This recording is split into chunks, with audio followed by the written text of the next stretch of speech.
اعوذ باللہ من الشیطان اللعین الرجیم بسم اللہ الرحمن الرحیم رب اشرح لی صدری ویسر لی امری واحلل عقدۃ من لسانی یفقهوا قولی ان اللہ وملائکتہ یصلون علی النبی یا ایھا الذین آمنوا صلوا علیہ وسلموا تسلیما.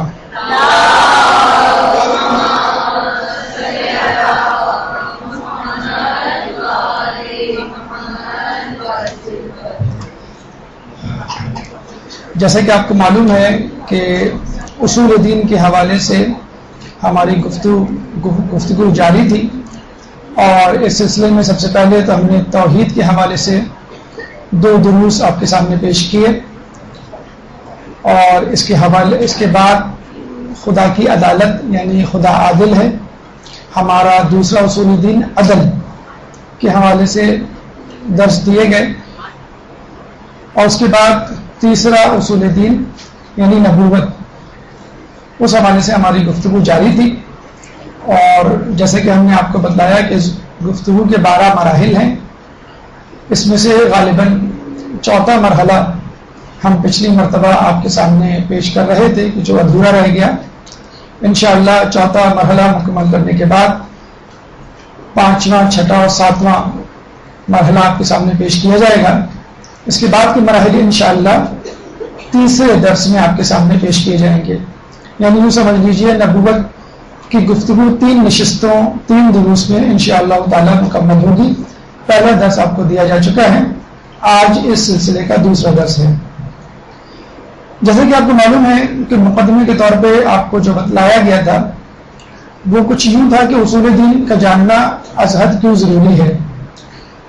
اصول دین کی معلومات کا جہاں تک تعلق ہے، ہر شخص کی دعویٰ کر سکتا ہے کہ 5 اصول ہیں: توحید، عدل، نبوت، امامت، قیامت، اور کم و بیش ہر کسی کو اس کی معلومات ہوتی ہے، لیکن کتنا یقین ہے اور اس کے بارے میں جو اشکالات پیدا ہوتے ہیں اس کے حوالے سے کیا وضاحت اس کے ذہن میں ہے، یہ ایک سوالیہ نشان ہے. خود اصول دین کی ہماری عملی زندگی میں کیا اہمیت ہے، اس حوالے سے چھوٹا سا واقعہ مرغی اور طالب علم کا پیش کیا گیا کہ اگر توحید کا عقیدہ مکمل پختہ ہوگا تو آپ تنہائی میں بھی گناہ کرنے سے ڈریں گے. اگر عدل پہ آپ کا یقین مکمل ہوگا تو پھر اللہ تعالیٰ سے آپ شکوہ شکایات نہیں کریں گے، آپ کے اندر لالچ نہیں پیدا ہوگی اگر آپ کو خدا کی عدل، خدا کی عدالت اور مساوات پر یقین ہے. اس کے بعد مقام انبیاء کے حوالے سے گفتگو ہوئی کہ انبیاء رہنما ہیں، اور اگر انسان کو صحیح طور پر رہنمائی نہ ملے تو یقیناً وہ گمراہی کا شکار ہو جائے گا.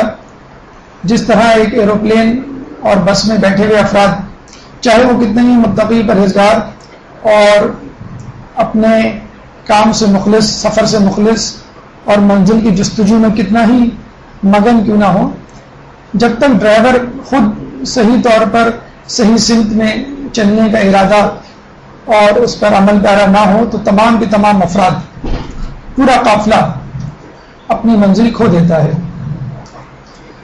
انتخاب انبیاء کہ ہم کس طرح انبیاء کا انتخاب کریں، کیا ہم اپنی زندگی خود گزارنے کے اہل نہیں؟ ہر انسان آزاد ہے اور اس کو اس بات کا پورا حق ہے کہ وہ جس طرح چاہے زندگی گزارے، جو کہ ایک مغرب کا نعرہ بھی ہے، پرسنل لبرلزم یعنی شخصی آزادی. اس میں کیا مسائل پیدا ہوتے ہیں خود سے اپنی رہنمائی کرنے کے حوالے سے، کیونکہ خود آپ ناقص ہیں، آپ غیر معصوم ہیں، آپ غلطیاں کر چکے ہیں. اگر آپ اگر آپ دوسروں سے رہنمائی حاصل کریں تو وہ بھی آپ کی طرح انسان ہیں. چنانچہ ہمارا انتخاب انبیاء پہ پڑتا ہے جو ہمارے صحیح طور پہ رہنما ہے. انسان کو انبیاء کی ضرورت کیوں پڑتی ہے؟ وہ کیا خامیاں ہیں جو اس کی شخصیت میں موجود ہیں، اور وہ خامیاں نبی میں موجود نہیں، ان سے وہ مستثنیٰ مبرہ ہے. اسی لیے وہ ایک آئیڈیل شخصیت ہے کسی کی رہنمائی کے لیے. تو اس حوالے سے ضرورت انبیاء کا موضوع ہمارا جاری تھا، اور آپ کو یاد ہوگا کہ یہ وہ آخری نقطہ تھا جس پر ہم نے گفتگو کی تھی کہ انسان کبھی بھی کسی بھی وقت گناہ کر سکتا ہے، اور اس گناہ کے نتیجے میں ہم سمجھتے ہیں کہ ایک انسان اپنے طور پر خود اپنی رہنمائی یا دوسروں کی رہنمائی نہیں کر سکتا۔ مثلا شادی بیاہ کی تقریبات ہی کو لے لیجیے، کتنے متقی پرہیزگار افراد ہوتے ہیں جو خوشیوں کے موقع پر اپنے دین کو، حرام حلال کی تمیز کو بھول جاتے ہیں۔ تو آج انشاءاللہ ہم اس چوتھے مرحلے کو نبوت کے حوالے سے مکمل کریں گے، یعنی ضرورت انبیاء ہمیں کیوں پڑتی ہے۔ چھٹا نقطہ یا چھٹی ضرورت یا چھٹی وجہ جس کی وجہ سے ہمیں نبی کی ضرورت پڑتی ہے وہ فطری شکوک ہے۔ مثلا فرض کر لیں نعوذ باللہ دنیا میں نبی نہیں، کوئی فلسفی، کوئی دانشور، کوئی اسکالر آپ کے پاس آتا ہے، یا اس کی کتاب آپ کو دی جاتی ہے، اس کو آپ کی تقریر آپ کو سنائی جاتی ہے اور آپ کو کہا جاتا ہے کہ اس کی اتباع کرو، تو ہو سکتا ہے وہ بڑا اسکالسٹک پرسنالٹی کا مالک ہو، بہت معلومات رکھتا ہو اور فن خطابت کا بہت ماہر ہو، اور وہ آپ کی سائیکی، آپ کی نفسیات کو سمجھتا ہو، لیکن اس کے باوجود بظاہر امیکولیٹ، بظاہر بغیر کسی خامی کے نظر آنے والا یہ شخص آپ کو بڑا اچھا لگتا ہے، لیکن پھر بھی آپ کے ذہن میں کچھ نہ کچھ شکوک و شبہات ضرور پیدا ہوتے ہیں۔ نبی کے علاوہ اگر کوئی شخص بطور رہنما، جیسے بچوں سے پوچھا جاتا ہے تو وہ بہت سارے اپنے ہیروز کے نام گنوا دیتے ہیں کہ بھائی آپ کا آئیڈیل ہیرو کون ہے، کوئی کسی کھلاڑی کا نام لیتا ہے، کوئی کسی سیاستداں کا نام لیتا ہے، کوئی کسی نیشنل ہیرو کا نام لیتا ہے، کوئی کسی فلاسفر کا نام لیتا ہے، کوئی کسی سائنٹسٹ کا نام لیتا ہے۔ تو ہر کسی نے اپنے آئیڈیل رہنما بنائے ہیں کہ مجھے اس جیسا بننا ہے اور یہی میرا آئیڈیل ہے۔ تو اگر کوئی دانشور جو کہ غیر نبی ہے لیکن دانشور ہے، اس کے نظریات یا اس کی رہنمائی حاصل کرنے میں آپ کے اندر کیا شکوک و شبہات پیدا ہوتے ہیں۔ مثلا یہ فرض کر لیں آپ کسی سیاستداں کو، کسی فلاسفر کو فالو کرتے ہیں، تو آپ کے ذہن میں جو سب سے پہلا شک پیدا ہوتا ہے وہ یہ کہ یہ جو فلاسفر ہے، یہ جو دانشور ہے جس کو میں فالو کر رہا ہوں یا کر رہی ہوں، اس کا سورس آف انفارمیشن کیا ہے، اس نے یہ چیزیں کہاں سے حاصل کی، اور اگر کوئی کتاب ہے ایسی ہے یا کوئی اور دوسرا شخص ہے کہ جہاں سے اس نے یہ چیزیں حاصل کی تو میں بھی وہ کتاب حاصل کر لوں، میں بھی اس شخصیت تک پہنچ جاؤں، تو پھر مجھے اس شخص کی ضرورت ہی نہیں رہے گی۔ تو وہ سورس آف انفارمیشن آپ کو شک میں مبتلا کر دیتا ہے کہ اگر یہ شخص خود کسی کا شاگرد ہے تو مجھے کیا ضرورت ہے اس کی شاگردی اختیار کرنے کی، اور اگر یہ شخص خود کہیں سے کسی کتاب سے پڑھ لکھ کر عالم بنا ہے تو کیوں نہ میں خود وہ کتاب پڑھ لوں۔ ایسے بہت سارے دیگر مکاتب میں اساتذہ ائمہ ملیں گے کہ جنہوں نے ہمارے اماموں سے علم کو حاصل کیا اور پھر اس کو اپنے نام سے پھیلایا۔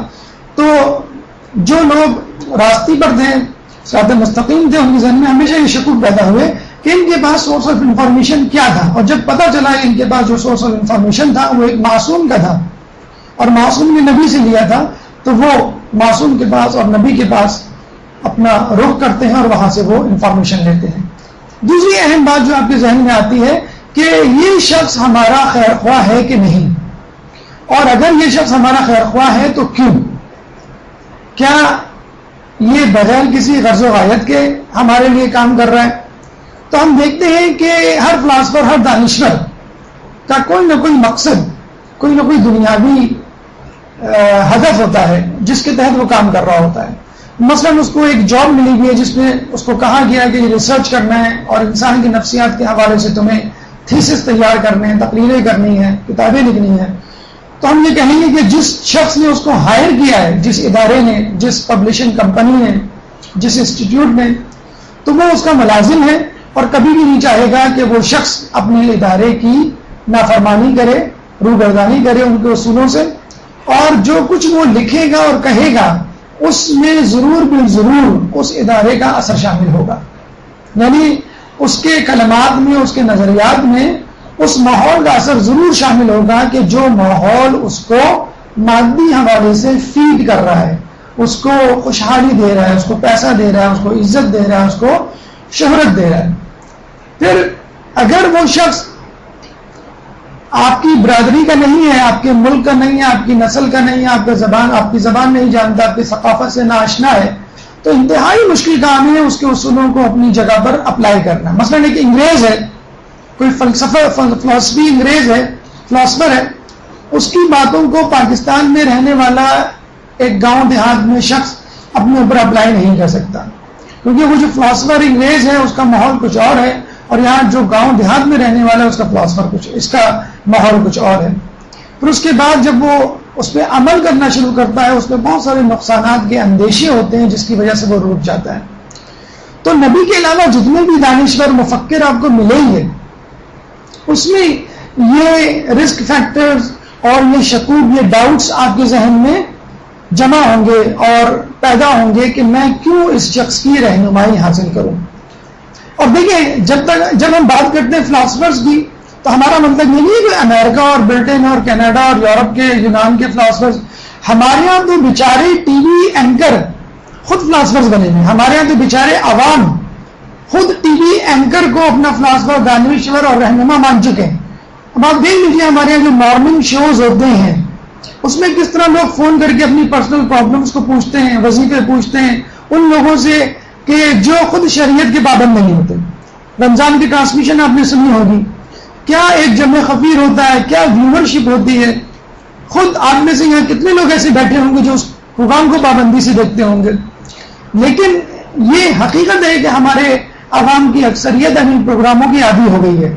وہ ان ٹی وی اینکرز کو جو پروگرام میں آنے سے پہلے 2 گھنٹہ میک اپ روم میں گزارتے ہیں، اتنا اگر ہم پڑھ لیں اور پڑھ کے کچھ درس دے لیں تو شاید ہمارے سامعین کو کچھ فائدہ ہو جائے.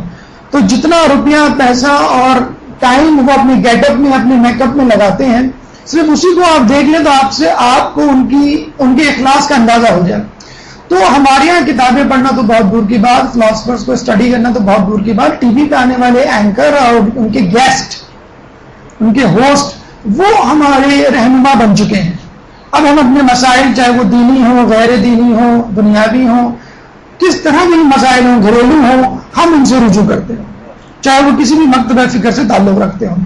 تو یہ بڑا افسوسناک پہلو ہے کہ ہم نے انبیاء، ائمہ اور مجتہدین اور علماء کے راستے کو چھوڑ کر ان رہنماؤں کو، ان سو کالڈ لوگوں کو اپنا رہنما بنایا ہوا ہے کہ جو خود نہیں جانتے کہ کل میرے ساتھ کیا ہونے والا ہے، جو ایک چینل سے دوسرے چینل، دوسرے چینل سے تیسرے چینل گھومتے رہتے ہیں کہ کہاں مجھے اسکوپ نظر آئے. ابھی آپ نے دیکھا ہوگا پچھلے مہینے رمضان میں جو ٹی وی پہ پروگرامات آئے ہیں، مثلا ایک پروگرام کی میں مثال دوں گا کہ وہاں پہ ایک نعت کمپٹیشن ہو رہا تھا. اس نعت کمپٹیشن میں ایک قوال بطور جج بیٹھا ہوا تھا. اس نے فائنل کمپٹیشن میں یہ کہا کہ اس نعت کو فلاں راگ کے انداز میں گا کے دکھاؤ یا فلاں انداز سے پڑھ کے بتاؤ. تو بیچارہ جو ایک کنزرویٹو پرانا نعت خوان بیٹھا ہوا تھا، اس کا منہ اتر گیا، اس کی تو میں ہو گئی. باقاعدہ فائنل راؤنڈ میں ایک دوسرے سے وہ لڑ پڑے کہ بھئی یہ ایسا نہیں، یہ نعت ہے، یہ کوئی گانا تھوڑی ہے کہ آپ اس کو گا کے بتائیں، فلاں انداز سے گائیں، فلاں انداز سے گائیں. تو باقاعدہ ٹی وی اینکر نے جو ہے وہ بیچ میں پڑھ کر ان کی صلح کروائی کس طرح کہ بھئی نعت کو ہر انداز سے پڑھا جا سکتا ہے، گانے کے انداز سے بھی، فلاں راگ کے انداز سے بھی اور فلاں انداز سے بھی، اور اس کو مسلک اور مذہب کا معاملہ نہ بنائیں. مجھے بتائیے، نعت رسول مقبول کی حمد و ثنا ہے، اگر یہ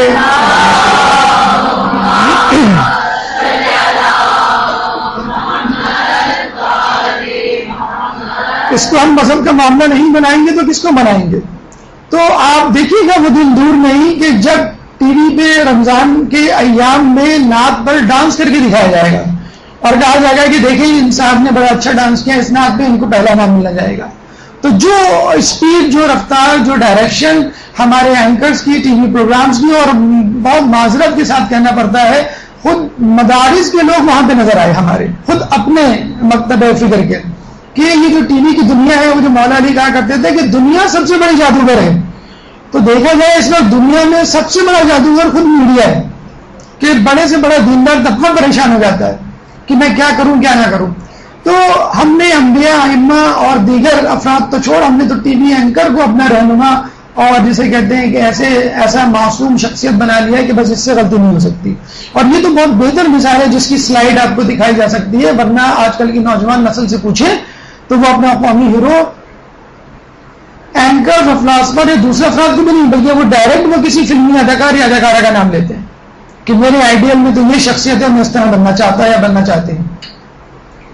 اب آئیے کہ انبیاء کی ضرورت کیوں ہے؟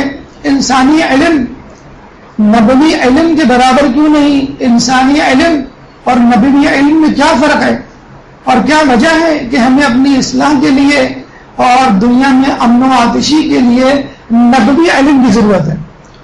دیکھیے، جو نبوی علم ہوتا ہے، نبی کا علم ہوتا ہے، وہ فطرت کے کنٹرول میں ہوتا ہے، اور جو انسانی علم ہوتا ہے وہ انسان کے کنٹرول میں ہوتا ہے. جب ہم کہتے ہیں فطرت کا کنٹرول تو ہمارا مقصد ہوتا ہے خدا کے کنٹرول میں ہوتا ہے. تو اللہ تعالیٰ جب کسی نبی کو کوئی حکم دے کر بھیجتا ہے تو کبھی بھی اس حکم میں کسی بھی انسان، کسی فرد واحد کا نقصان پوشیدہ نہیں ہوتا. نسل، گروہ، ملک، قبیلہ تو بہت دور کی بات، ایک فرد کا بھی نقصان پوشیدہ نہیں ہوتا. جبکہ انسان جب کوئی نظریہ بناتا ہے تو اس میں کسی گروہ کا، کسی جماعت کا، کسی تنظیم کا، کسی ملک کا مفاد پوشیدہ ہوتا ہے. آج کل آپ نے ایک نام بہت سنا ہوگا، نیشنل انٹرسٹ. بھائی مذہب کیا ہوتا ہے؟ اصل چیز نیشنل انٹرسٹ ہے. آپ کا ملک اس سے فائدہ اٹھا رہا ہے تو آپ کیجئے، آپ کا ملک اس سے فائدہ نہیں اٹھا رہا تو آپ نہیں کیجئے. تو نیشنل انٹرسٹ بیچ میں آ گیا ہے. اب آپ دیکھ لیجئے کہ دنیا بھر میں جو پالوشن ہے اس کا 50% ذمہ دار امریکہ ہے. دنیا میں جو اسلحہ بیچا جا رہا ہے، جس سے ساری تباہی بربادی ہو رہی ہے، اس کا 50% سب سے زیادہ ایکسپورٹ کرنے والا ملک امریکہ ہے. لیکن جب ان سے پوچھا جاتا ہے تو وہ یہ کہتے ہیں کہ ہم اپنے نیشنل انٹرسٹ میں یہ بات کریں گے، ہمارے ملک کو اس سے فائدہ ہو رہا ہے، ہمیں نہیں معلوم، ہمیں اس سے کوئی تعلق نہیں کہ دوسرا ملک سے نقصان اٹھا رہا ہے کہ نہیں. تو یہ وہ علم ہے جو ایک خود غرضی پر مشتمل علم ہے. جبکہ ہم دیکھتے ہیں کہ نبی کا علم کتنا محتاط ہوتا ہے، نبی کا علم کتنا اخلاص لیے ہوئے ہوتا ہے کہ انسان تو انسان وہ یہ بھی نہیں چاہتا ہے کسی جانور پر کوئی ضد، کوئی نقصان پہنچے، کوئی اس کو خراش آئے. کیا آپ کو نہیں معلوم کہ نبی سلیمان علیہ السلام جب اپنے لاؤ لشکر کے ساتھ جا رہے تھے تو چوٹی نے کیا کہا تھا؟ اے چوٹیوں اندر چلے جاؤ، یہ نہ ہو کہ سلیمان کا لشکر تمہیں رونڈ دے. تو یہ دیکھ کر کیسا خوف الہی سلیمان علیہ السلام میں پیدا ہوا، کیسا انہوں نے اپنا راستہ تبدیل کیا. تو ایک نبی چونٹی کو خراش دینے، چونٹی کو زخمی کرنے، چونٹی کو مارنے کا روادار نہیں. تو ہم یہ کیسے تسلیم کر لیں کہ وہ ہمارے لیے مخلص نہیں ہوگا؟ مولانا فرماتے ہیں کہ اگر مجھے یہ کہا جائے کہ چونٹی کے منہ سے اس کی غذا نکال لوں کہ مجھے خلافت مل جائے تو میں یہ بھی نہ کروں. مطلب اتنا چھوٹا سا میں نقصان ایک چھوٹی سی چھوٹی مخلوق کو دینے کا بھی روادار نہیں ہے نبی. اور رہنما اور دنیاوی گروہ فلاسفرز کے وہ یہ چاہتے ہیں کہ ہم نیشنل انٹرسٹ میں بات کریں اپنے ملک کے لیے، اپنے گروہ کے لیے، اپنی ذات کے لیے. جبکہ نبی کا علم اللہ کا علم ہوتا ہے اور اللہ کبھی بھی نہیں چاہے گا کہ اس کی کسی بھی مخلوق کو، حتیٰ کہ جانور کو بھی، اس نبی کی تعلیمات سے کوئی نقصان پہنچے. دنیاوی علم، فلاسفرز کا علم وسائل بخشتا ہے، جبکہ نبی کا علم آپ کو مقصدیت دیتا ہے. جب ہم دنیاوی فلاسفرز کی بات کرتے ہیں تو وہ یہ کہتے ہیں کہ اگر آپ یہ پالیسی اپنائیں گے، اگر آپ یہ نظریہ اپنائیں گے تو آپ کے ملک میں امن ہوگا، آپ کا ملک ترقی کرے گا. دیکھیں، آپ اکثر جب پاکستان کی بات آتی ہے تو ہم یہ مثالیں لوگ دے رہے ہوتے ہیں، بھی آپ ملیشیا کی طرح عمل کریں، آپ جو ہے ترکی کی طرح عمل کریں، آپ انڈونیشیا کی چلیں، آپ چائنا جاپان کی طرح چلیں.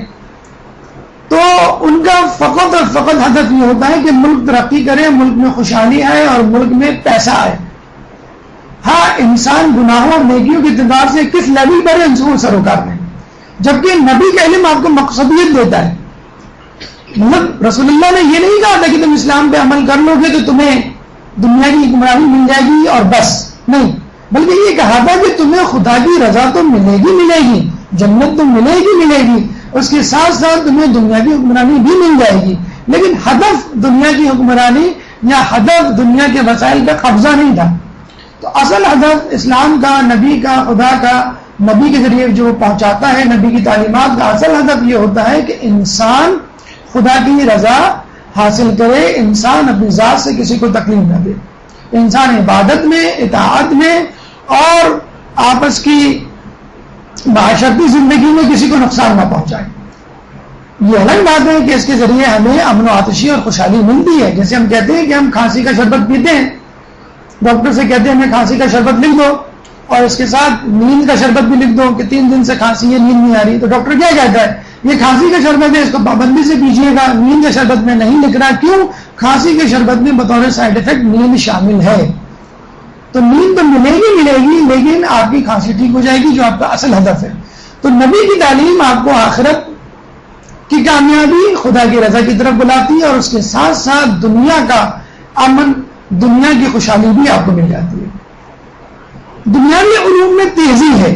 دیکھیں نا آج کل جو سائنٹیفک مشین، سائنٹیفک گیجٹس آ گئے ہیں، موبائل ہے، انٹرنیٹ ہے، ٹی وی چینلز ہے، سب میں بس ایک ہی بات ہوتی ہے بھائی منٹوں میں خبر ایک جگہ سے دوسری جگہ، منٹوں میں انسان ایک جگہ سے دوسری جگہ، تو ہر چیز جو ہے وہ ٹائم وائز کیلکولیٹ ہوتی ہے۔ ای میل آپ دے دیں گے، 1 منٹ 1 سیکنڈ میں ای میل یہاں سے امریکہ یا کسی اور ملک پہنچ جائے گی۔ پہلے خطوط لکھے جاتے تھے تو وہ 10 دن، 1 مہینہ لیتے تھے۔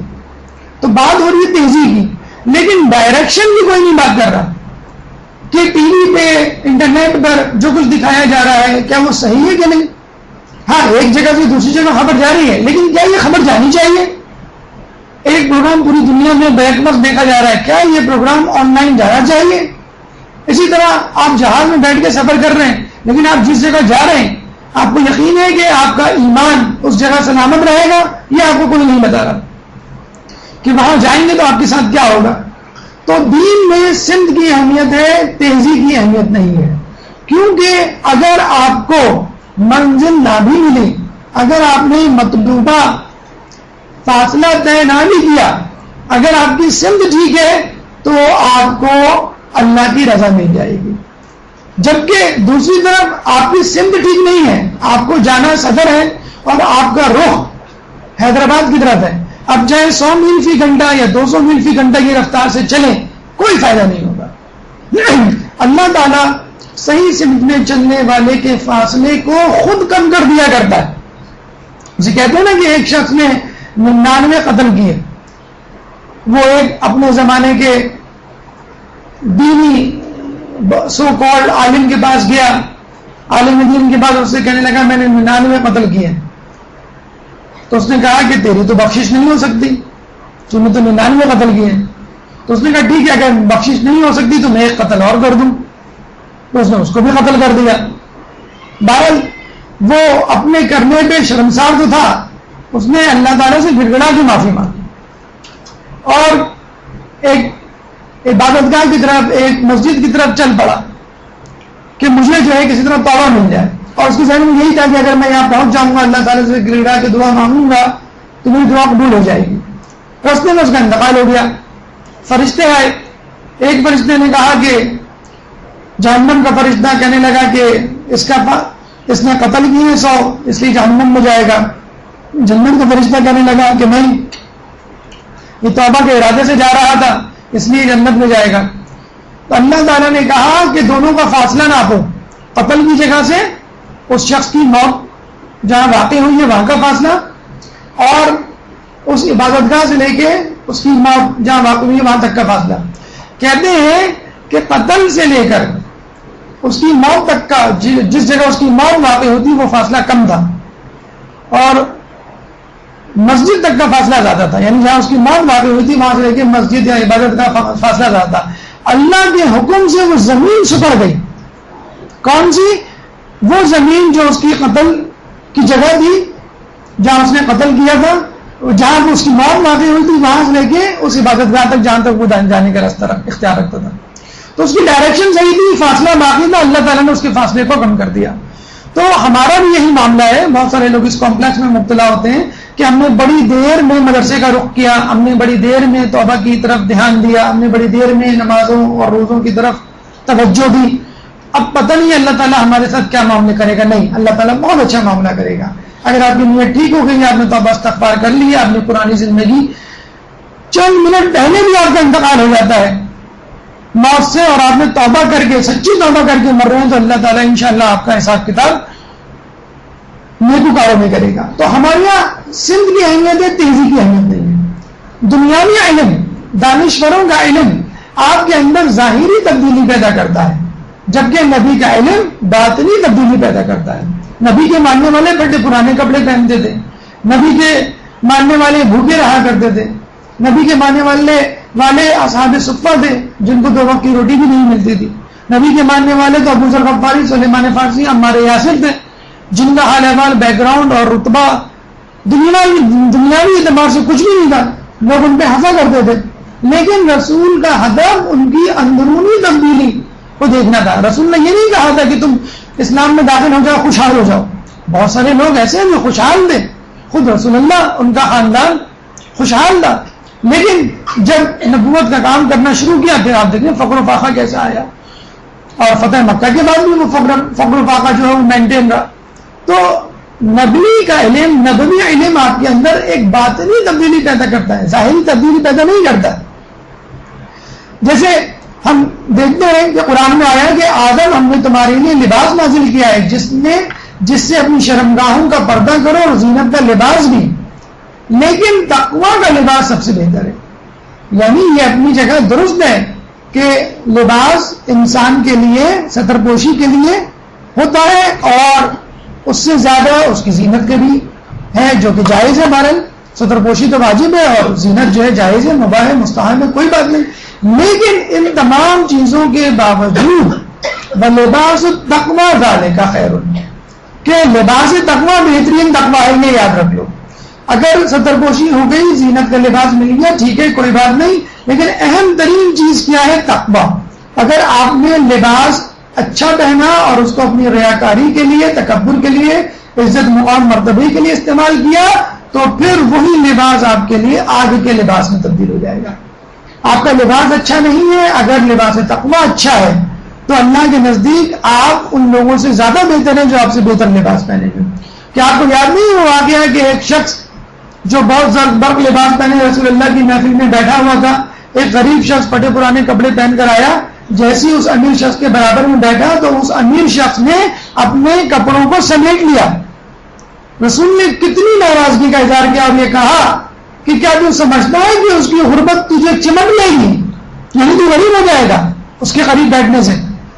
تو بیچارہ وہ گھبرا گیا، اس نے کہا کہ ہرگز میرا مقصد یہ نہیں تھا کہ بس میرے نفس نے مجھے دھوکہ دے دیا۔ اور آپ دیکھیے رسول اللہ کے ٹرین تربیت یافتہ افراد، اس شخص نے کیا کہا؟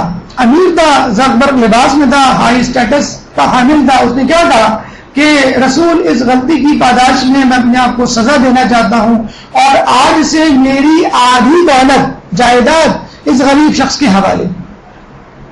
ایسا امیر متقی پرہیزگار تھا، لیکن اس غریب شخص نے کیا جواب دیا؟ وہ بھی تقوی میں کچھ کم نہیں تھا، اس نے کہا میں نہیں چاہتا کہ اس کی آدھی دولت جائیداد لے لوں، کیوں؟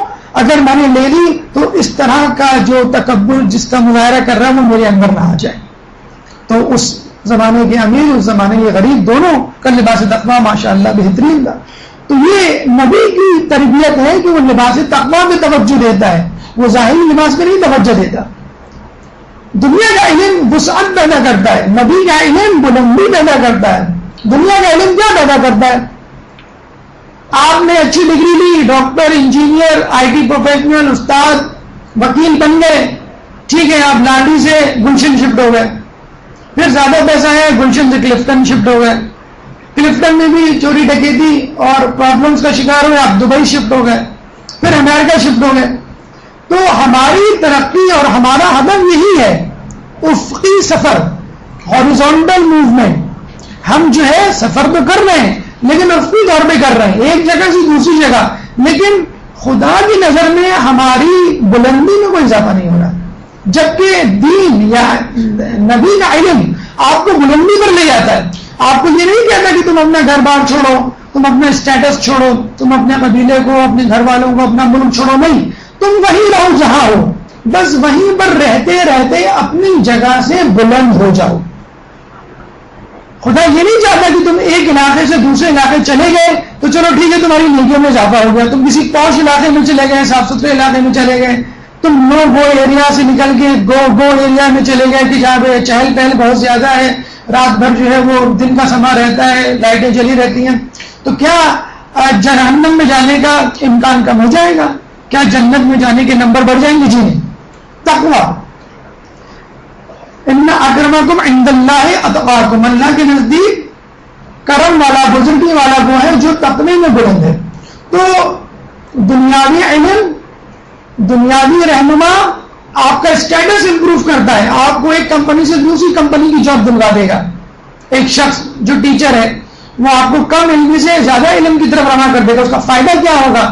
کیا وہ آپ کی نمازوں کو درست کر دے گا؟ کیا آپ کے خوش اخلاقی کو بڑھا دے گا؟ نہیں، بس آپ کے کیریئر میں وہ ایک بونس لگا دے گا، وہ آپ کے لیے خوشحالی کا ایک پیغام لا دے گا، وہ آپ کو ایک جگہ سے دوسری جگہ منتقل کر دے گا۔ لیکن نبی کا علم آپ کو بلندی عطا کرتا ہے، اور جب انسان کو بلندی ملتی ہے تو اس کو انسانوں سے، دنیا سے وحشت ہونے لگتی ہے۔ کہتے ہیں جس کو خدا سے محبت ہو گئی اس کو لوگوں سے وحشت ہونا شروع ہو جائے گی۔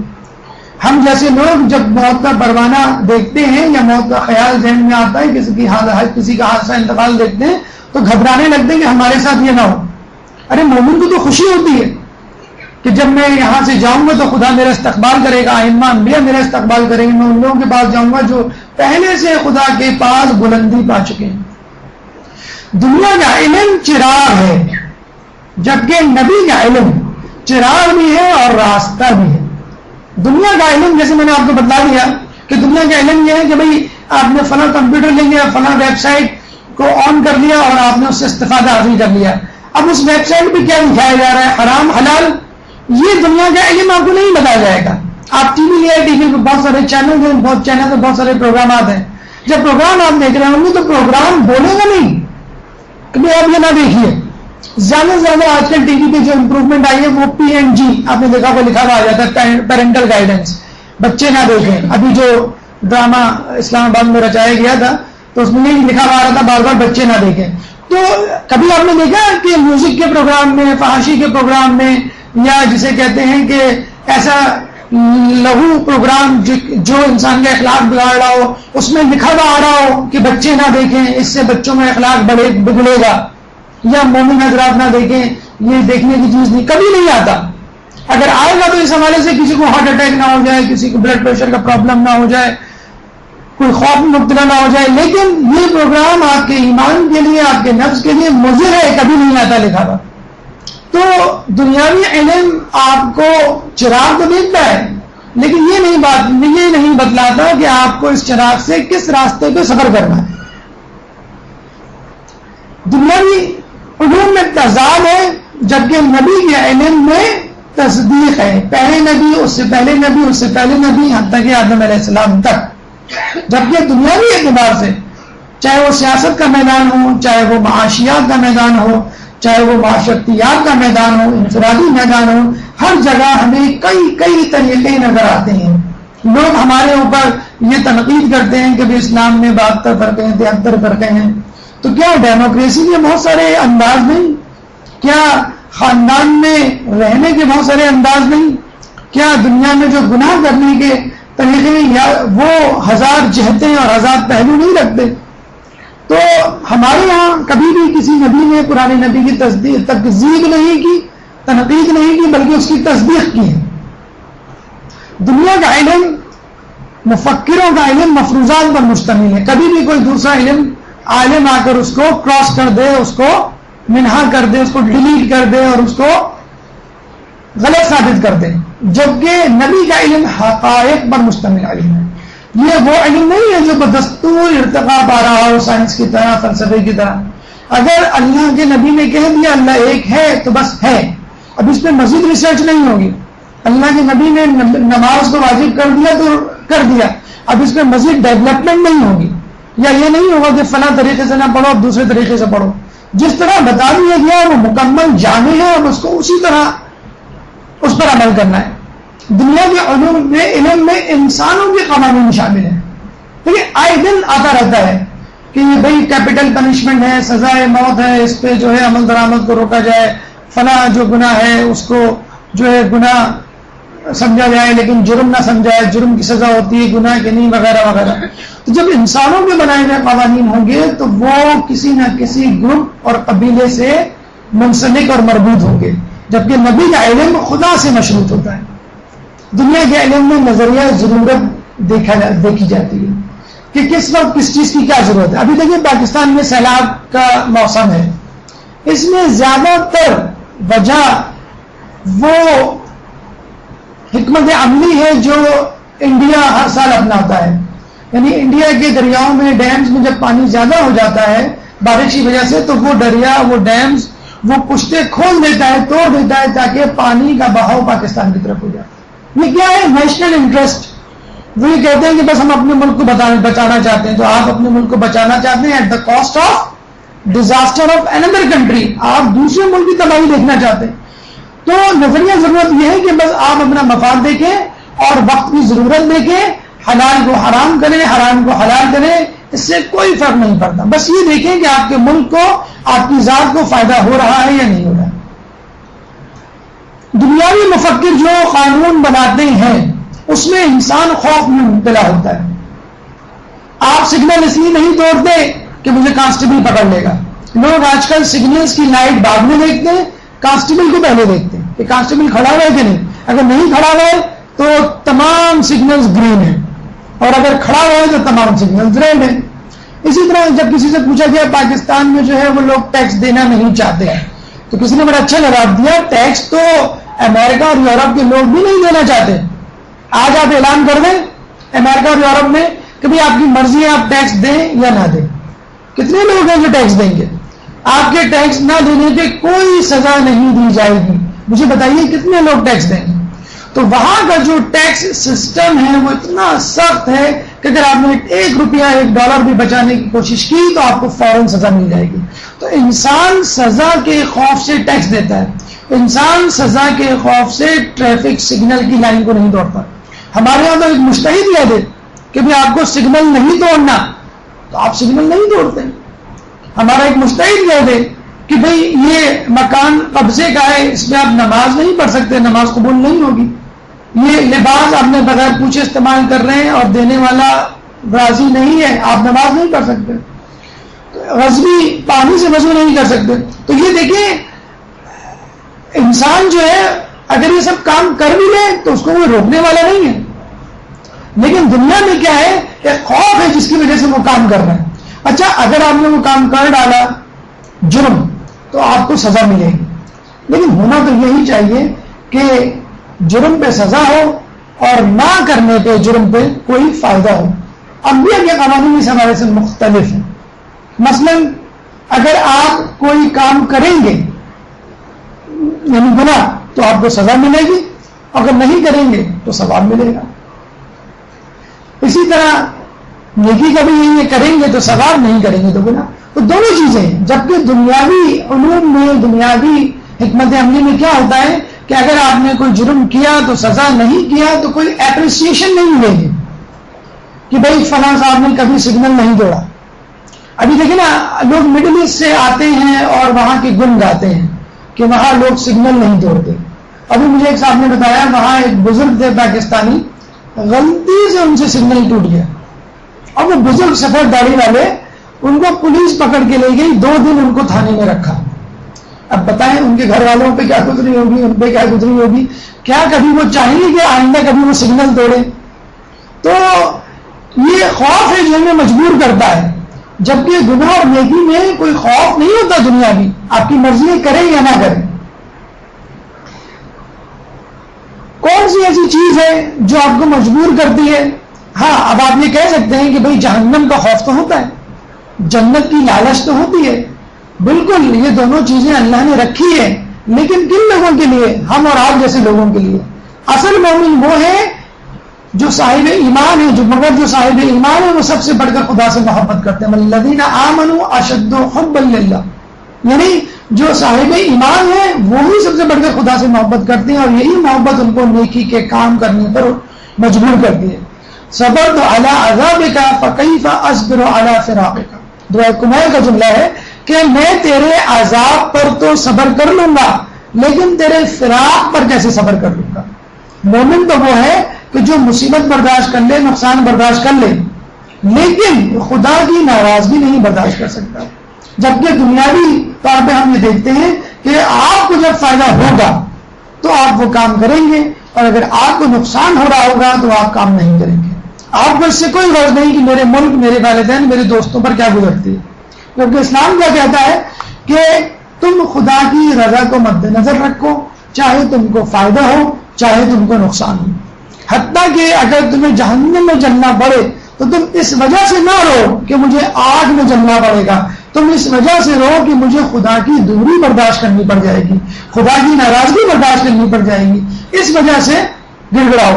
اور مولا علی اسی نظریے کو، اسی بات کو دعائے کمیل میں بیان کر رہے ہیں کہ تمہارے اعمال کا مرکز خدا کی محبت یا ناراضگی ہونی چاہیے، نہ کہ جنت جہنم کا خوف یا لالچ. یہ ہماری گفتگو چوتھے مرحلے میں ضرورت انبیاء کے حوالے سے مکمل ہوئی. اب ہم اپنے پانچویں مرحلے یعنی معرفت انبیاء کی طرف چلتے ہیں کہ اگر ہم نے ضرورت انبیاء کا ادراک کر لیا اور یہ سمجھ لیا کہ انبیاء کو رہنما مان کر ان کی اطاعت ضروری ہے، تو مجھے بتائیے کہ میں کیسے پہچانوں کہ یہ سامنے کھڑی ہوئی شخصیت نبی ہے. تو معرفت انبیاء کے لیے کیا چیزیں ذہن میں رکھنی چاہیے، خدا نے نبی کے اندر کیا صفات رکھی ہیں جس سے ایک عام انسان یہ پہچان لے کہ یہ شخص نبی ہے. ایک درود پڑھ دیں محمد والے محمد.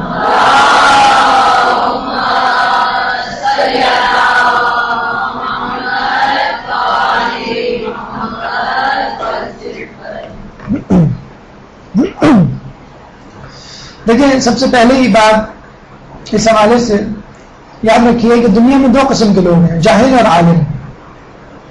اور امام کا بھی قول ہے باقی سب کوڑا کرکٹ. طالب علم اور عالم باقی سب کوڑا کرکٹ. تو جو کوڑا کرکٹ ہے، جو وہ جہلا ہے جسے کہتے ہیں، نہ ان کو علم کی فکر ہے اور نہ ان کو علم کا شوق.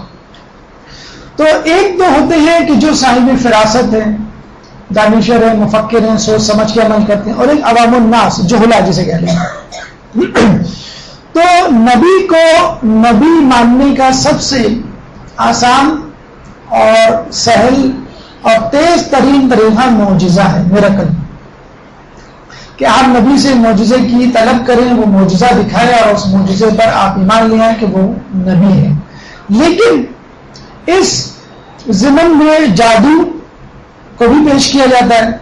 اگر کوئی شخص جادوگر ہو اور وہ جادو دکھائے تو وہ بھی ایک محیر العقول، حیرت میں ڈالنے والا کارنامہ ہوتا ہے. تو کیا میں اس کو بھی نبی مان لوں؟ جیسے آج بھی دنیا میں بہت سارے جادوگر ہیں، بلکہ جادو کی اکیڈمیز ہیں. ہیری پوٹر مووی جب بنی تھی اس میں ایک آئیڈیا کے طور پہ جادو دکھایا گیا تھا. باقاعدہ امریکہ میں ہیری پوٹر اکیڈمی بن گئی ہے کہ جس میں جادو سکھایا جاتا ہے. تو چند خصوصیت ایسی ہوتی ہیں معجزے میں جو اس کو جادو سے ممیز کرتی ہیں. مگر مثلا کہ معجزہ جو ہے وہ بغیر کسی مشق کے ہوتا ہے. جادو کے لیے جیسے ہم نے آپ کو بتایا ہے کہ باقاعدہ اس کو سیکھنا پڑتا ہے، وقت دینا پڑتا ہے، تمرین مشق کرنی پڑتی ہے، وقت لگتا ہے، پھر کہیں جا کر آپ جادو سیکھتے ہیں. جبکہ نبی کو معجزہ دکھانے کے لیے کوئی مشق درکار، کوئی وقت درکار نہیں ہوتا. بس لوگ اس سے معجزہ طلب کرتے ہیں، وہ اللہ سے دعا کرتا ہے، خود سے نہیں کرتا، وہ اللہ سے دعا کرتا ہے، اللہ اس میں اتنی صلاحیت دے دیتا ہے کہ وہ چیز رونما ہو جاتی ہے نبی کے کہنے پر. جیسے صالح علیہ السلام کی قوم نے صالح علیہ السلام سے کہا اگر تم نبی ہو تو ابھی اور اسی وقت حکم دو کہ اس پہاڑ کے اندر سے ایک اونٹنی نکل آئے سکرن کی. اسی وقت اب دیکھیے اس کے لیے چاہتے تو صالح علیہ السلام یہ کہتے مجھے کچھ وقت دو، میں پریکٹس کروں، کچھ سیکھوں، اور پھر یہ نہیں. اسی وقت اللہ تعالیٰ سے ہاتھ اٹھا کے دعا کی اور پہاڑوں کے درمیان میں سے چٹانیں شق ہوئی اور اونٹنی نکل آئی. تو بغیر کسی مشق، بغیر کسی وقت کے، دقت کے نبی وہ کام کر سکتا ہے. پھر معجزہ یکتا ہوتا ہے. یہ نہیں کہ دنیا میں بہت سارے معجزے ہو رہے ہیں اس جیسا ملتا جلتا معجزہ آپ نے بھی کر دیا. نبی کا جو معجزہ ہوتا ہے وہ ایک ایسا معجزہ ہوتا ہے کہ جس کو دوسرا شخص نہیں کر سکتا. یعنی رسول اللہ نے اپنی انگلی کے اشارے سے چاند کے 2 ٹکڑے کر دیے. ابو جہل اور دوسرے لوگ آئے تھے اور کہنے لگے کہ تم جادوگر ہو, اگر تم جادوگر نہیں ہو تو تم جو ہو نبی ہو حقیقت میں, تو تم چاند کے 2 ٹکڑے یا آسمان پہ جادو کر کے دکھاؤ, کیونکہ جادو کا اثر آسمان پر نہیں ہوتا. تو نبی نے آسمان پر بھی معجزہ کر دکھایا. تو اس کا مطلب یہ ہوا کہ وہ جادوگر نہیں تھے بلکہ نبی تھے. اور نہ ماننے والا ابو جہل یہ کہتا ہوا چلا گیا کہ محمد تم تو سب سے بڑے جادوگر ہو, تمہارا جادو تو آسمانوں پر بھی چلتا ہے. تو جس کو نہیں ماننا تھا اس نے نہیں مانا. دوسری بات, تیسری اہم بات کہ معجزے میں ایک مقصدیت ہوتی ہے. معجزہ ایک کرتب بازی نہیں ہوتی جس کو نبی دکھائے پہلے اور پھر اپنی بات بیان کرے. جس طرح پہلے زمانے میں مداری اپنا کرتب دکھاتے تھے, لوگ بڑے حیران ہوتے تھے, پھر مداری اپنی چیز بیچتا تھا یا اپنی بات کرتا تھا. تو رسول اللہ کے معجزوں کو دیکھ کر کچھ شائقین اسپیکٹیٹرز تماشائیوں کا ہجوم ان کے ارد گرد آ گیا کہ بھئی ہمیں بھی کچھ دکھائیں, اور عجیب و غریب فرمائشیں آنے لگی. اور یکون لک بیت من زخرف, اگر آپ نبی ہیں تو ٹھیک ہے, آپ اپنا مکان جو ہے وہ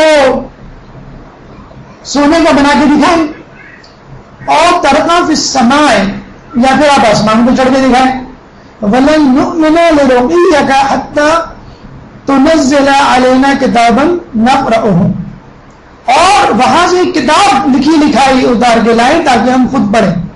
اب یہ اس قسم کی ڈیمانڈ, اس قسم کی فرمائشیں, تو یہ اگر رسول کر بھی دیتی تو ان کو نہیں ماننا تھا, لیکن رسول کرے کیوں اس طرح؟ تو وہ روزانہ جادو کر کے دکھائیں, روزانہ ان کے پاس فرمائشیں ہوں, اور وہ لوگ فقط ان کی اس حیبت سے ایمان لے آئیں.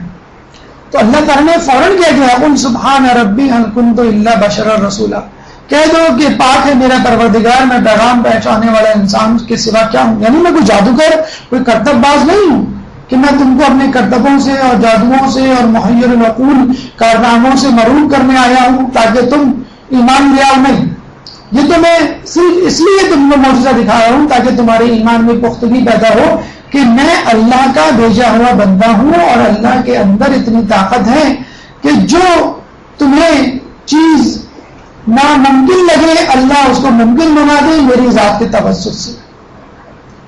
نبی کا معجزہ زمانے کے حساب سے ہوتا ہے تاکہ لوگوں کو فائدہ بھی ہو.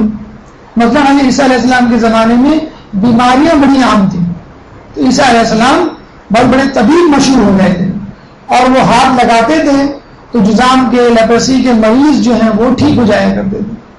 تو یہ ایک جادو تھا جو اس معجزہ تھا جو اس زمانے کے حوالے سے تھا. اچھا, اب چونکہ نبیوں کو آنا تھا اور جانا تھا, جب نبی آیا وہ معجزہ لے کر آیا, جب نبی چلا گیا تو اس کا معجزہ بھی چلا گیا. رسول کے بعد کسی نبی کو نہیں آنا تھا. اب اللہ ایسا معجزہ رسول کے ہاتھوں میں دینا چاہتا تھا کہ آنے والی امتیں لوگ اس کو یاد رکھیں. یعنی رسول تو چلا جائے, دنیا سے پردہ کر جائے, لیکن آنے والے لوگ اس کے معجزے کو اپنے سامنے ہمیشہ اپنے جوبن پر پائیں. قرآن رسول کے زمانے میں بھی تھا, ہمارے زمانے میں بھی تھا. قرآن کے مفاہیم اتنے ہی دل نشین تھے, اور اس کی آیات اتنی ہی پرسرور تھی, اس کے مفاہیم اتنے ہی فائدے دینے والے تھے جتنے آج ہیں.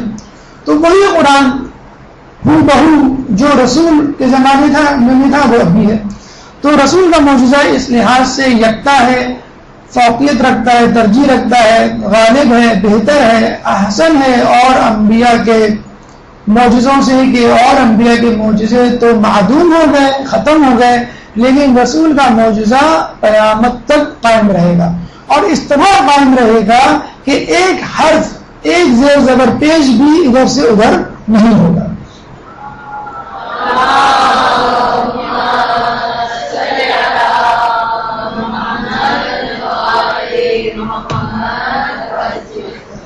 کیسا معجزہ جس کے بارے میں خدا فرماتا ہے قُلْ لَئِنِ اجْتَمَعَتِ الْإِنسُ وَالْجِنُّ, کہہ دیجیے اگر سارے انسان اور جن اکٹھا ہو جائیں, أَلَا أَنْ يَأْتُوا بِمِثْلِ هَذَا الْقُرْآنِ لَيَأْتُونَ بِمِثْلِهِ وَلَوْ كَانَ بَعْضُهُمْ لِبَعْضٍ ظَهِيرًا, اگرچہ تو بھی اس جیسا نہیں لا سکیں گے. تمام جن سے اکٹھے ہو جائیں اس جیسا قرآن لے آئیں تو جب بھی اس جیسا نہیں لا سکیں گے, اگرچہ ایک دوسرے کے مددگار بھی بن جائیں. سورہ بنی اسرائیل 17.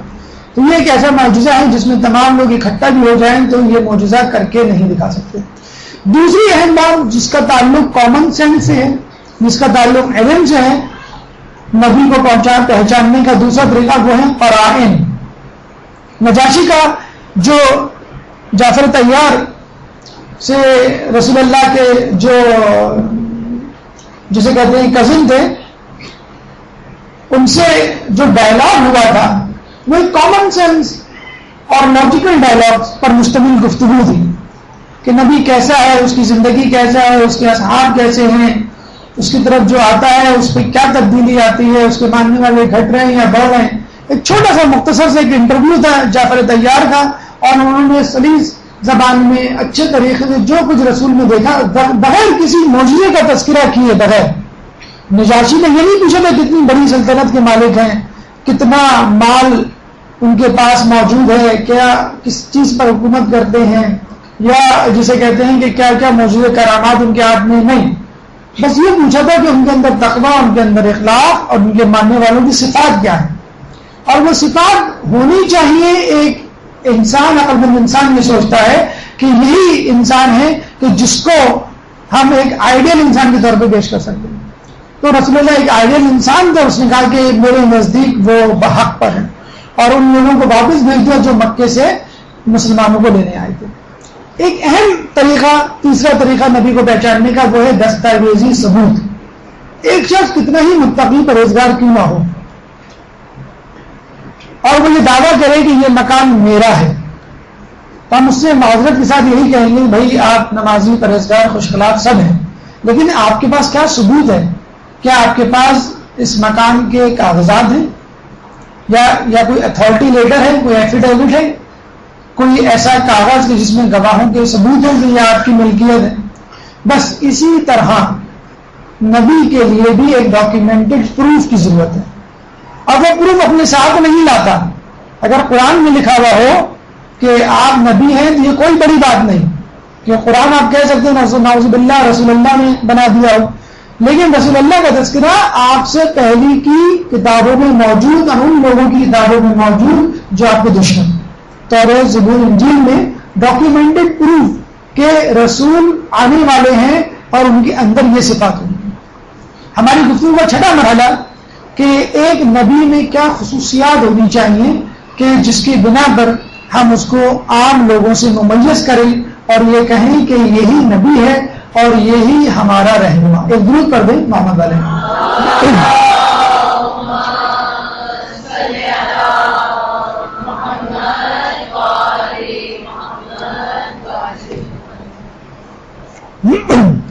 دیکھیے نبی کے اوصاف کے حوالے سے یاد کریں, بات کریں, اور رسول اللہ کی ذات مقدسہ کے حوالے سے بات کریں, تو اس کے لیے یہی کافی ہے کہ اغیار, غیر مسلم, اسلام کے دشمن بھی رسول اللہ کی صفات, ان کی حیثیت, ان کے مرتبے کے بارے میں گواہی دیتے.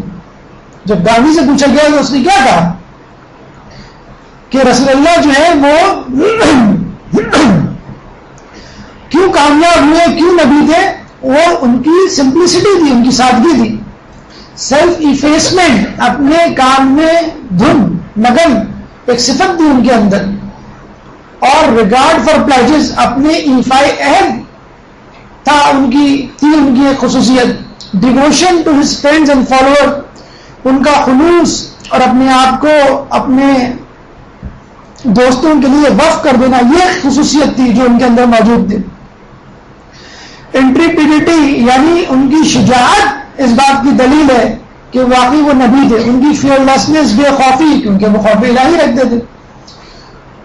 ایبسولوٹ ٹرسٹ, خدا پر بالکل مطلق اعتماد, اپنی مشن پہ اعتماد, یہ وہ ساری صفات تھی جس کی وجہ سے گاندھی جی نے کہا کہ اس ایک شخص نے لاکھوں لوگوں کو اپنا گرویدہ بنا لیا, نہ صرف لاکھوں لوگوں کو، بلکہ میں خود اس بات کا قائل ہوں کہ اسلام جو ہے وہ تلوار سے نہیں پھیلا، بلکہ اس نبی کی صفات سے پھیلا ہے جو کہ حجاز کی زمین پر آیا تھا۔ تو اغیار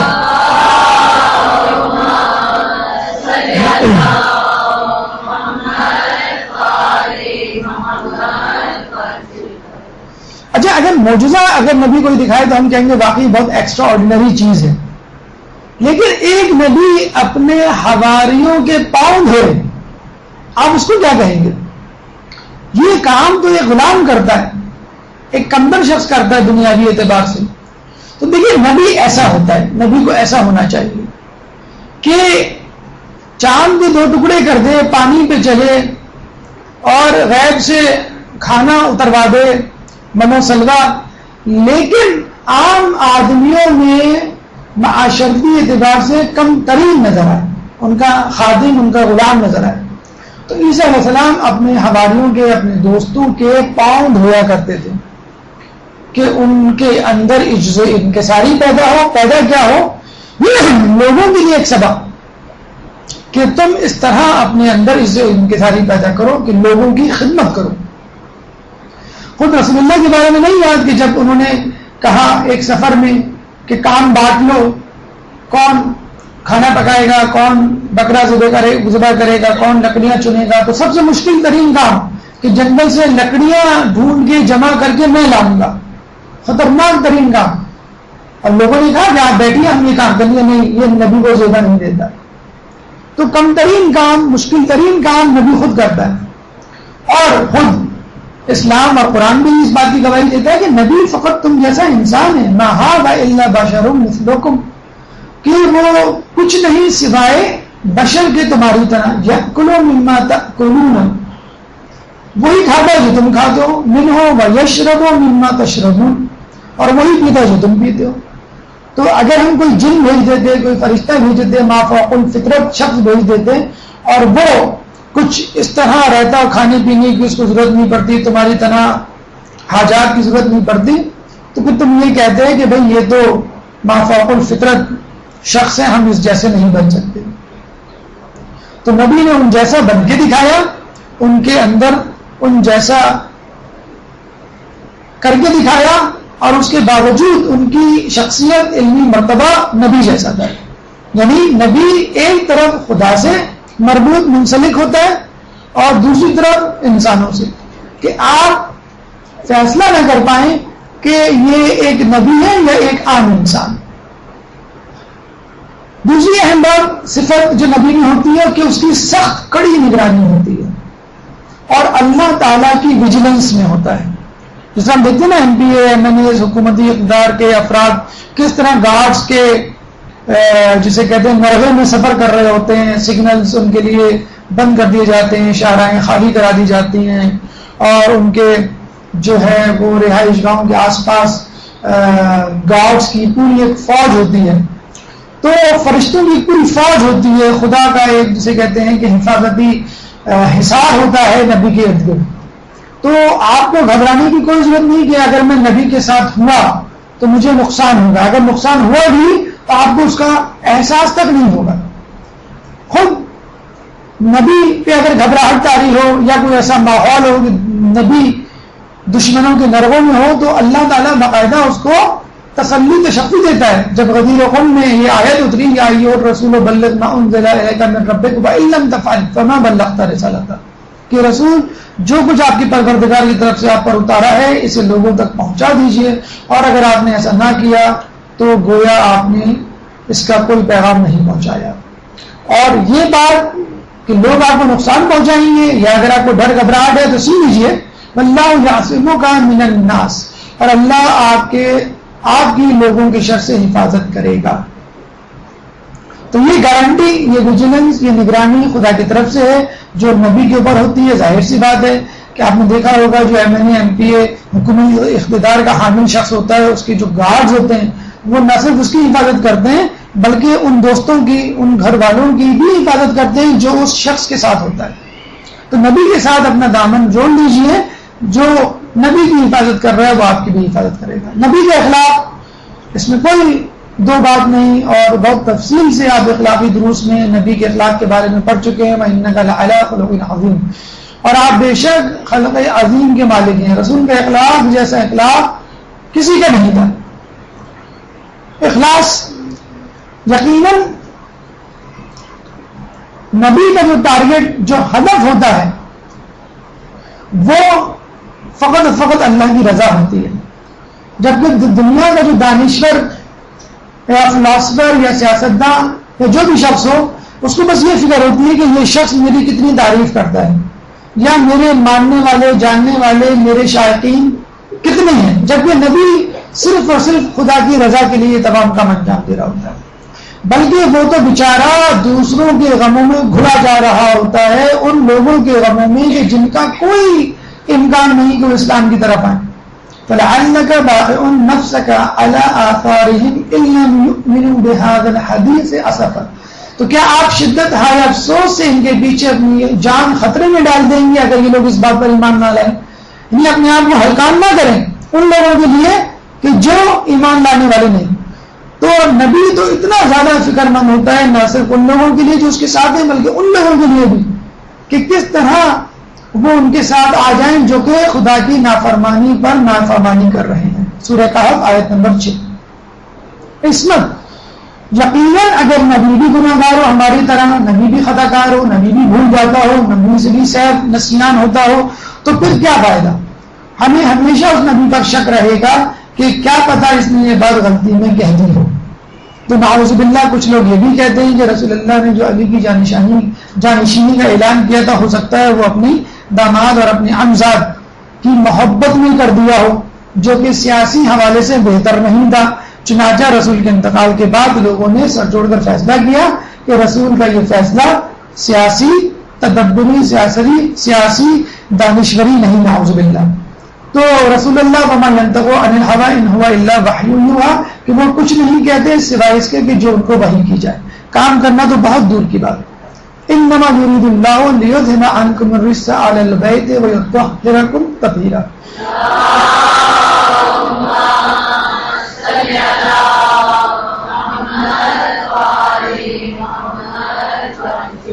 تو رسول تو دور کی بات، رسول کے گھر والوں کی گارنٹی اور ضمانت لے رہا اللہ تعالیٰ کہ اہل بیت، اللہ تو بس یہی چاہتا ہے کہ تم ہر قسم کے رجس آلودگی کو دور رکھے اور تمہیں اس طرح پاک و پاکیزہ رکھے جس طرح پاک رکھنے کا حق.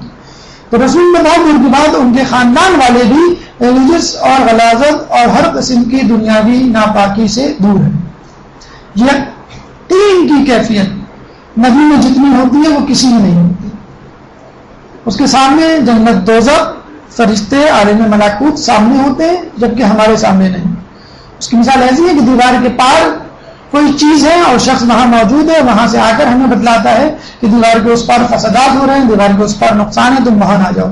تو ہمیں اس پہ یقین کرنا پڑے گا کیونکہ اس نے اپنی آنکھوں سے دیکھا ہے. نبی اپنی آنکھوں سے سب کچھ دیکھ رہا ہوتا ہے، عالم غیب کی خبریں اس کے پاس ہوتی ہیں، ہمارے پاس نہیں ہوتی. یقین کی حالت میں نبی کے ساتھ اس کے اصحاب بھی شامل ہیں.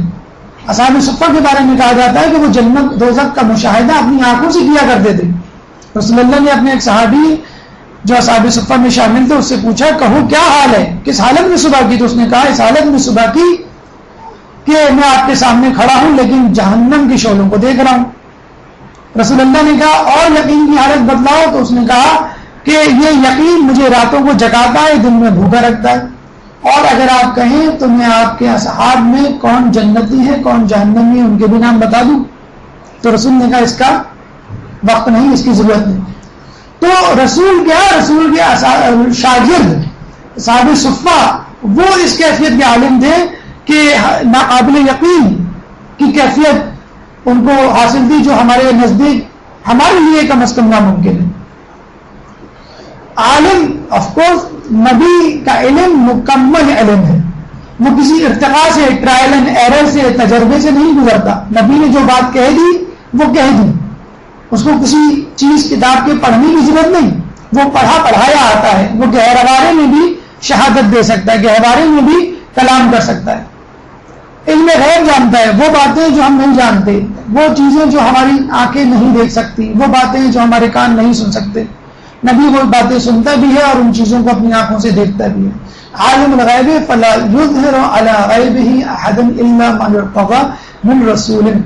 وہ اللہ عالم الغیب ہے، وہ اپنے غیب پر کسی کو مطلع نہیں کرتا سوائے اپنے رسول کے جسے وہ اس بات کے لیے منتخب کرتا ہے. جو لوگ یہ دعویٰ کرتے ہیں رسول اللہ کو علم غیب نہیں تھا، سورہ جن کی آیت نمبر 27 اور 26 پڑھ لیں کہ رسول کو علم غیب ہوتا ہے. آف کورس یقیناً وہی علم غیب جو اللہ نے اس کو دیا ہوا ہوتا ہے. نبی نہ صرف آخرت کے بارے میں مکمل معلومات رکھتا ہے بلکہ دنیا میں ہونے والے حوادث، کرنٹ افیئرس کے بارے میں بھی مطلع ہوتا ہے. جو شخص اپنے زمانے کے حالات سے باخبر رہا وہ نقصان میں نہیں ہوگا. ہمارے چھٹے امام امام جعفر صادق علیہ السلام.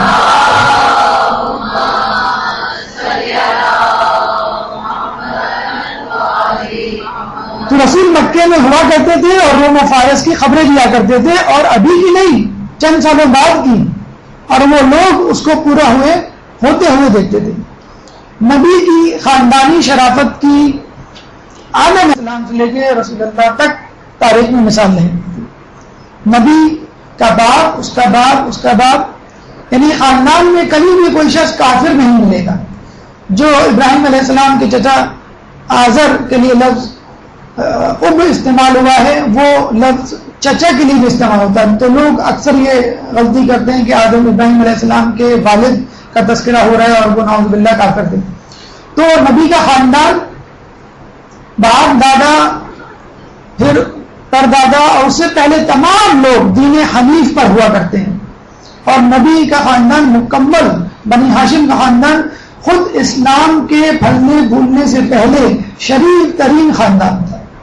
نبی دیگر انبیاء کا پرتو ہوتا ہے، یعنی جس طرح دیگر انبیاء میں خصوصیات ہوتی ہیں وہی خصوصیات نبی میں بھی ہوتی ہیں، لیکن کسی میں زیادہ کسی میں کم. اور رسول اللہ میں تو چھوڑیے، مولا علی میں تمام انبیاء کی خصوصیات موجود تھیں، تو رسول میں کتنی خصوصیات ہیں. اطاعت خدا میں پہلے وہ قدم بڑھاتا ہے پھر باقی. نماز تہجد رسول اللہ پہ واجب تھی، ہم پر واجب نہیں. ہر کام رسول اللہ کو ہم سے زیادہ کرنا ہے، نبی کو ہم سے زیادہ کرنا ہے. اطاعت خدا میں سب سے اب بالکل ایسے ہی جیسے پیش امام ہمارے آگے کھڑا ہوتا ہے، وہ پہلے رکوع و سجود میں جاتا ہے، پھر اس کے مقتدی جاتے ہیں. تو رسول پہلے اپنی جان کو خطرے میں ڈالتے ہیں، پہلے وہ عمل کر کے دکھاتے ہیں، پھر کہیں جا کے ان کے جاننے والے، ان کے ماننے والے اس پر عمل کرتے ہیں. 7واں مرحلہ کچھ اعتراضات ہیں جو انبیاء کے حوالے سے کیے جاتے ہیں. غالباً آپ کا وقت مکمل ہو گیا ہے، اور اس 7واں مرحلہ اس کے بعد جتنے بھی مراحل ہیں وہ انشاءاللہ آپ کو اگلے درس میں آپ کے سامنے پیش کیے جائیں گے. اب تک کی ہمارا اس کا مطلب یہ ہوا کہ ایک نشست انشاءاللہ اور ہوگی جس میں ہماری کوشش ہوگی کہ اس موضوع کو مکمل کر دیا جائے.